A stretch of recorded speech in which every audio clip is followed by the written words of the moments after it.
Alors, bonjour à tous et à toutes. Bienvenue à notre rendez-vous habituel du vendredi matin. Comme à chaque fois, nous allons faire en sorte de respecter le créneau, c'est-à-dire 9h30, tout le monde est libéré.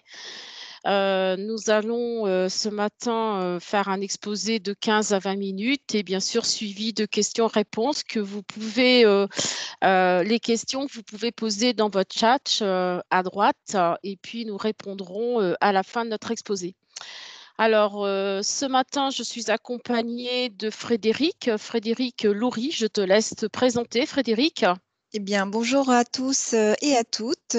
Comme le dit Liliane, je suis Frédéric Loury, je suis manager expertise RH et sociale sur le site d'Angers et je co-manage avec Stéphanie Loison une équipe de consultants RH et je pense qu'on a dû très certainement déjà communiquer ensemble par l'intermédiaire de la boîte Conseil RH. Merci Liliane. De rien. Donc moi-même, Liliane Coutontin, expert comptable et directrice opérationnelle du pôle expertise RH et sociale. Pour certains d'entre vous, vous m'avez déjà rencontré et eu sur cette audience. Donc le programme de ce matin, c'est d'évoquer avec vous les changements déclaratifs liés à l'obligation des travailleurs handicapés, puisque jusqu'alors, c'était une obligation qui était traitée par l'AGFIP chaque année, alors que depuis janvier 2020, eh bien, la gestion déclarative est confiée aux URSSAF ou à la MSA via la DSN. Donc, donc, dans le temps imparti ce matin, c'est de vous sensibiliser sur quelques échéances proches et les informations qui sont à recueillir. Comment va se passer un petit peu cette gestion déclarative sur l'année 2021? Bien sûr, il ne s'agit pas de vous faire un cours magistral sur cette obligation puisque nous n'aurions pas assez de temps. Avec Frédéric, nous avons prévu de l'animer sous forme de questions-réponses et le but, c'est de tourner autour de 4 points. C'est qui est concerné par ces changements, les dates qui sont à respecter, le qui fait quoi entre l'URSSAF ou la MSA et l'entreprise via la DSN, en quelque sorte, qu'est-ce qui va rester à l'entreprise, quelles sont les informations que l'URSSAF ou la MSA vont pouvoir répertorier via la DSN, et puis bien sûr des nouveaux réflexes et oublier peut-être ceux des années antérieures. Alors, Frédéric, ces changements, c'est depuis le 1er janvier 2020. Peut-être qu'on ne s'en est pas forcément rendu compte. Et comme à chaque nouveauté, les difficultés commencent à surgir. Donc, est-ce que tu peux nous préciser quels sont les changements, qui est concerné par ces changements et que doivent faire les entreprises depuis le 1er janvier? Eh bien, désormais, Liliane, toutes les entreprises sont concernées, même celles de moins de 20 salariés qui n'ont pas l'obligation d'employer des travailleurs handicapés. La déclaration permet à la GFIP, bien sûr, de connaître les entreprises employant des travailleurs handicapés et de les accompagner. Désormais, les entreprises devront déclarer leur effectif ayant une reconnaissance de travailleurs handicapés via la DSN. Et cette déclaration, bien sûr, va permettre à l'administration, d'ici le 31 janvier 2021, de calculer non seulement l'effectif identifié en handicap, mais également les emplois exclus en raison des catégories d'activités particulières et l'effectif de l'entreprise par rapport au seuil de 20 salariés, ainsi que le respect du quota de 6%. Un des grands changements donc, de cette année est donc le fait de remplir cette formalité via la DSN dès janvier 2021, alors qu'auparavant, ces informations étaient à déclarer en février de chaque année auprès de la GFIP.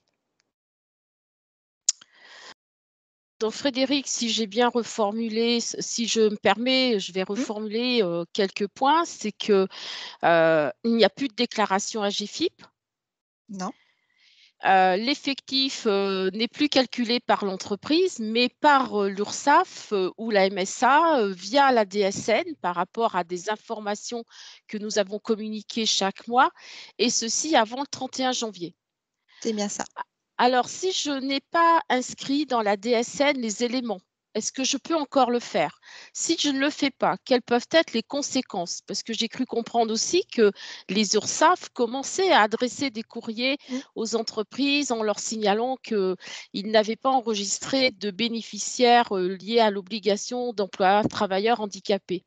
Est-ce que tu peux nous apporter quelques précisions et rassurer nos auditeurs? Oui, oui, bien sûr. Alors, l'administration, heureusement, a prévu une session de rattrapage qui va permettre de modifier le bloc contrat qui se trouve dans les DSN pour aller identifier les salariés concernés par le handicap et ce, sans pénalité et en indiquant les périodes concernées. Alors, cette démarche, elle va permettre à l'URSSAF ou à la MSA de communiquer les effectifs à l'entreprise.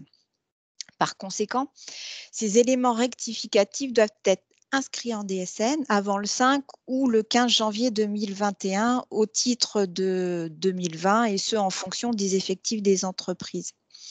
Et si l'entreprise n'a pas fait cette démarche, l'effectif lié à vos engagements en termes d'emploi ne sera pas répertorié. Par contre, ça peut générer de ce fait une cotisation plus élevée ou alors des pénalités pour non-respect des obligations.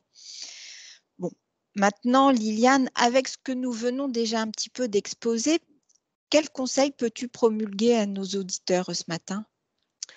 Alors, dans un premier temps, vous avez peut-être fait déjà une déclaration à GFIP en février 2020, donc vous aviez répertorié les salariés en situation de handicap. Eh bien, moi, je partirai de cette déclaration et je prendrai les salariés identifiés, je regarderai s'ils sont toujours dans l'entreprise et si leur situation n'a pas évolué. Voilà, donc déjà, je partirai de ce document. Ensuite, je regarderai, bien sûr les salariés entrés en cours d'année et je regarderai également si j'ai les éléments, les concernant, toutefois si, ils sont en situation, handicap ou pas. Ça, c'est un minima. Cependant, vous savez bien que l'URSSAF, reprenant la gestion déclarative, va être aussi regardante en cas de contrôle futur. Donc, ce que je peux vous conseiller, c'est d'ores et déjà et dès maintenant, c'est de commencer à sécuriser vos process et notamment, pour les emplois. Vous savez que, dans la déclaration AGEFIP, nous avions pour habitude éventuellement d'exclure certains emplois, qui sont répertoriés sous une nomenclature. C'est ce qu'on appelle, les ECAP, ECAP et peut-être que certains avaient des emplois mixtes, mais du moment que la déclaration était faite par vos soins ou par les nôtres, eh bien, on prenait, forcément des décisions et seulement là, demain, ça sera via la DSN. Donc, pour ces emplois mixtes, il est important d'avoir des fiches de poste détaillées qui nous permettent de dire: «Ben voilà, je prends tel salarié, je l'affecte dans cette liste nomenclature ou pas». Il est important aussi d'avoir un intitulé de poste de l'emploi également, précis, qui va correspondre à cette nomenclature notamment. Donc on pourra être amené à revenir sur ce sujet plus tard, mais en tout cas, voilà, ce sont les 4 points clés que je vais communiquer ce matin et évidemment, c'est de faire le point avec le gestionnaire de paye dans les prochaines semaines à ce sujet. Et puis lorsque vous allez recruter, dans le futur, eh bien pensez à bien sûr à la DSN, aux éléments que vous allez devoir saisir, donc peut-être un peu plus de rigueur dans la fiche, salarié. Alors Frédéric, j'avais moi retenu également autre chose, c'est que, lorsque nous faisions les déclarations, par la GFIP, eh bien, nous avions pour habitude de déduire également des dépenses. Est-ce que via la DSN, est-ce que tu peux nous dire, Frédéric, si ces déductions seront toujours possibles? Alors oui, tout à fait. La DSN d'ailleurs va connaître sur 2021 un délai supplémentaire exceptionnel pour réaliser ce formalisme. Toutes les dépenses pourront être déclarées au plus tard via la DSN du mois de mai, donc exigibles le 5 ou le 15 juin 2021, mais à condition de disposer d'attestations conformes. Attestation, tu me Mmh. parles d'attestation, de quoi s'agit-il? Bien oui, en effet, l'arrêté du 19 novembre dernier a précisé les modèles d'attestation qui seront attendus. Vous pouvez d'ailleurs les consulter sur le site de Légifrance. Ce qui est surtout à retenir, c'est que si l'attestation, avec à l'appui les numéros de facture, n'est pas fournie, il n'y aura pas de déduction possible. Alors maintenant, Liliane, il y a un certain nombre de questions, moi, par contre, qui me viennent à l'esprit. Et je pense que c'est un petit peu aussi ce qui est attendu de nos auditeurs. Si j'atteins le seuil de 20 salariés depuis le 1er janvier 2020, est-ce que je serai redevable de cette obligation? Et si j'étais dans le cadre d'un lissage, parce qu'on a aussi un petit peu un mixte de situations, avant 2021, est-ce que je serais aussi concernée par l'obligation d'emploi? Est-ce que tu pourrais nous apporter réponse à ces questions? En effet, ce sont des questions récurrentes. Alors, ce qu'il faut se dire, c'est que depuis le 1er janvier 2020, les ont franchi, une première année le seuil d'effectif de 20 salariés et vont pouvoir bénéficier d'une période de neutralisation pendant 5 ans. C'est-à-dire pour pouvoir, mettre tous les dispositifs en place, concernant, l'obligation d'emploi des travailleurs handicapés, eh bien, vous avez une période de 5 ans, mais 5 ans consécutives. Je m'explique, aujourd'hui, vous êtes 25 salariés, eh bien, c'est la première année. L'année prochaine, 2021, vous êtes 22. Puis, vous connaissez, une année, 2023 par exemple, vous redescendez à 18. Bien, le fait qu'il y ait une coupure et si vous repartez en 2024 à 25 salariés, du fait qu'il y a une coupure sur cette période de 5 ans, eh bien, vous repartirez à partir de 2023 sur une période de neutralisation. Il est important d'avoir toujours ce seuil supérieur à 20 pendant 5 années consécutives. Si toutefois vous étiez plus de 20 avant le 1er janvier 2020 et que vous étiez dans une période déjà, de lissage, eh bien le législateur nous dit que pour les entreprises ayant franchi le seuil de 20 salariés avant le 1er janvier 2020, vous pourrez continuer à bénéficier d'une période de neutralisation, mais seulement elle ne sera pas de 5 ans comme les nouvelles entreprises, mais de 3 ans. Je m'explique, vous avez un effectif de plus de 20 en 2019 pour la première fois, eh bien, vous allez pouvoir bénéficier d'une période de neutralisation de 3 ans seulement, au lieu de 5. Est-ce que j'ai répondu à ta question, Frédéric? Est-ce que Oui, tu oui. attendais autre chose? Ouais, non, non, non, c'est très bien. Merci beaucoup, Liliane. Par contre, si je me permets de reformuler un petit peu, c'est que franchir le seuil de 20 salariés, du coup, ne me conduit pas à devoir entrer dans le mécanisme d'emploi de travailleurs handicapés. Ils font donc avoir, tu as dit, franchi le seuil pendant consécutivement, ce qui simplifie un peu le calcul en fait, hein, en cas de variation des seuils, et ça veut dire aussi que on peut se permettre des fois d'avoir un petit peu cette possibilité de jouer sur nos effectifs pour échapper un petit peu à cette redevance. Par contre, si je fais un peu ce mécanisme, mon côté, c'est de me dire s'il est vraiment nécessaire de disposer du suivi des seuils pour justifier, en cas de contrôle, de la dispense de cette obligation. Donc ça veut dire, en fin de compte, il me faut vraiment un suivi drastique de ces seuils chaque année.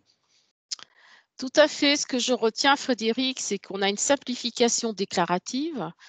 la période de 5 ans nous intéresse fortement, mais seulement il va falloir justifier les variations des effectifs, puisqu'en fait, l'URSSAF, étant le gestionnaire déclaratif et de la contribution, en cas de contrôle, eh bien, ils vont prendre ce chapitre obligation emploi travailleurs handicapés dans leur chapitre de contrôle. Et s'ils ils viennent dans une entreprise 30 salariés et qu'il n'y a pas de contribution, eh bien, l'entreprise va devoir justifier qu'elle est dans la période de neutralisation.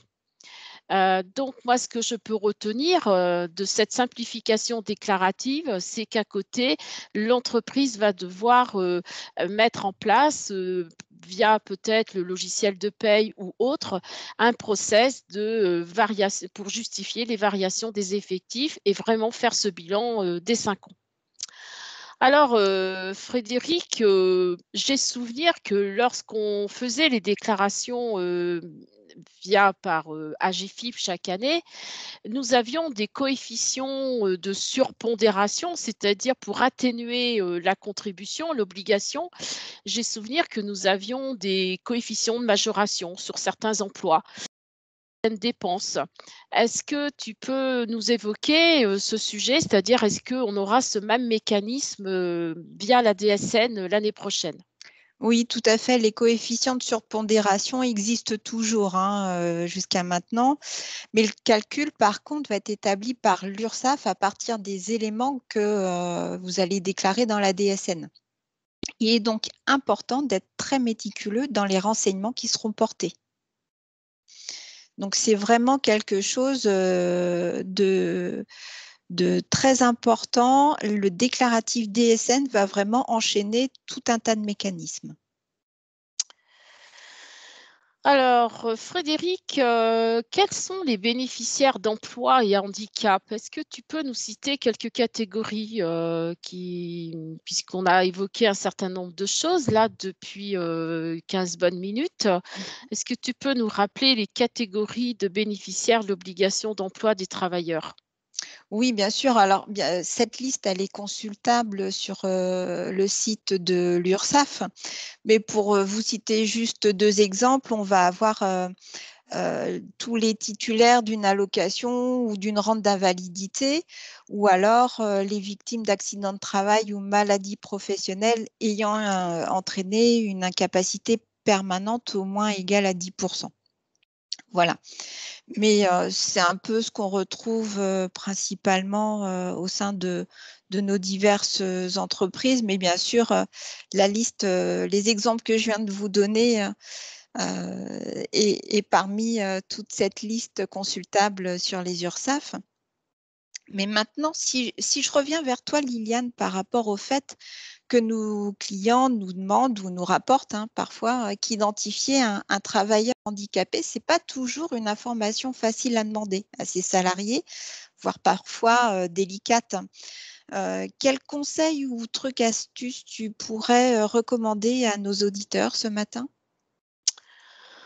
Alors, en effet, c'est l'intégration d'un salarié handicapé, c'est une question qui nous revient régulièrement. C'est un sujet tabou, c'est pas simple. Moi, je dirais un conseil ce matin, c'est que, d'une manière générale, le recrutement, c'est une étape, qui se prépare, que nous devons anticiper et donc, comme toute intégration de nouveaux salariés, eh bien, il y a une préparation. Et l'intégration d'un nouvel arrivant nécessite un accompagnement, que ce soit qu'une personne, je dirais, handicapée ou non. Et donc il y a 5 points, que je me permets de rappeler, qui sont valables lorsque on recrute, je dirais, tout salarié, hein. C'est l'aménagement du poste de travail. Et évidemment, si nous avons, du personnel handicapé, eh bien, nous allons chercher les moyens de compensation. Mais dans l'aménagement du poste de travail, déjà, c'est le fauteuil, les outils, les véhicules et ça, ce sont des points qu'on peut évoquer aussi, lorsque nous recrutons, des salariés, qui ne sont pas handicapés. Évidemment, il y a l'aménagement organisationnel du poste, hein, c'est-à-dire les tâches à confier ou pas. Mais je dirais que ça, eh bien, on le fait également pour des salariés dits ordinaires, en fait, hein, puisque les tâches, c'est lié à la compétence également. C'est pas lié au handicap.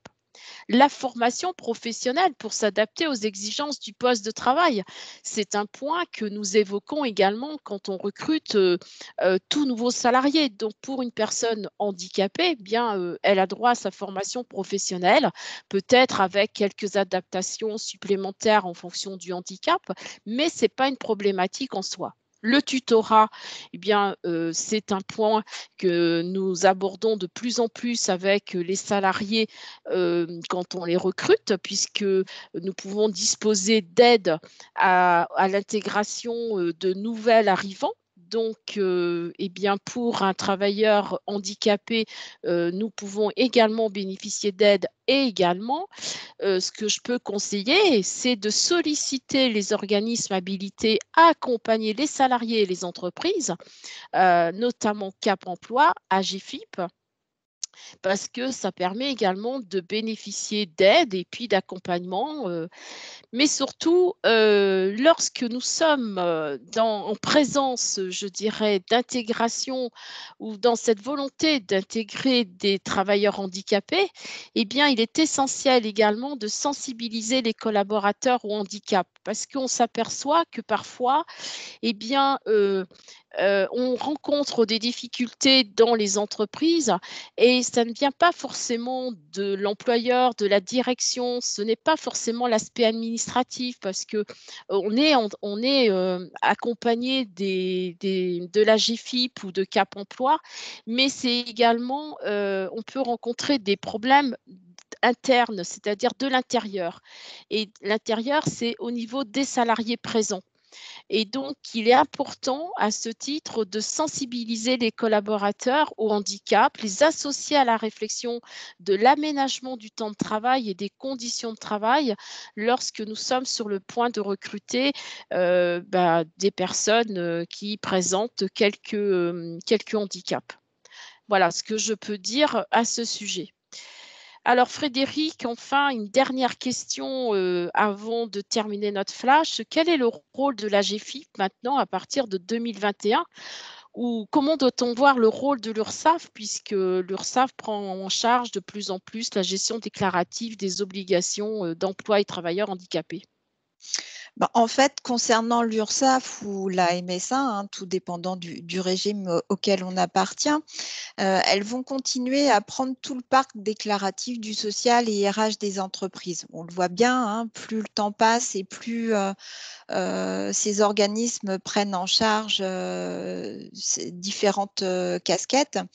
Les taxes d'apprentissage, formation continue sont d'ailleurs prévues sur 2021-2022 et puis viendront ensuite en 2022-2023, on ne sait pas encore trop les dates précises, tout ce qui va concerner les retraites. Alors, les contrôles de l'administration recouvrent plus de champs et donc des risques de redressement plus importants, sauf à continuer à structurer les services RH et paye des entreprises et à se tenir informés comme ce matin par le biais de nos flashs actualités. Et concernant la GFIP, eh bien, ils reprendront finalement leur rôle initial, hein, c'est-à-dire celui d'accompagnement et de conseil envers les entreprises. Et nous vous encourageons d'ailleurs à consulter leur site. Il y a des aides, hein, plus qu'on ne l'imagine d'ailleurs, pouvant se cumuler ou non en fonction des situations auxquelles on va être confronté. Et franchement, ce serait très dommage de passer à côté de ces aides. Donc, n'hésitez pas, à aller consulter les sites AGFIP ou Cap Emploi. C'est vraiment une mine d'or. Et je compléterai, Frédéric, nous pouvons faire aussi des simulations sur le site de la GFIP, notamment des contributions au titre de l'obligation d'emploi et travailleurs handicapés et également des simulations jusqu'en 2024, puisqu'en fait, nous allons avoir également un système d'écrêtement parce que dites-vous bien que le calcul, quelque part exposé ce matin, va changer un petit peu et donc pendant les 3-4 années à venir, nous aurons aurons un système d'écrêtement. Et si on veut faire une simulation de ce que sera la contribution 2021, 22, etc., eh bien, je vous invite également à vous servir de l'outil AGFIP qui est sur leur site. Bon, bah, écoute, Frédéric, nous avons fini notre exposé. Je vois que nous n'avons pas de questions. Ça veut dire que les auditeurs, nous avons peut-être été exhaustifs, nous avons peut-être devancé leurs questions.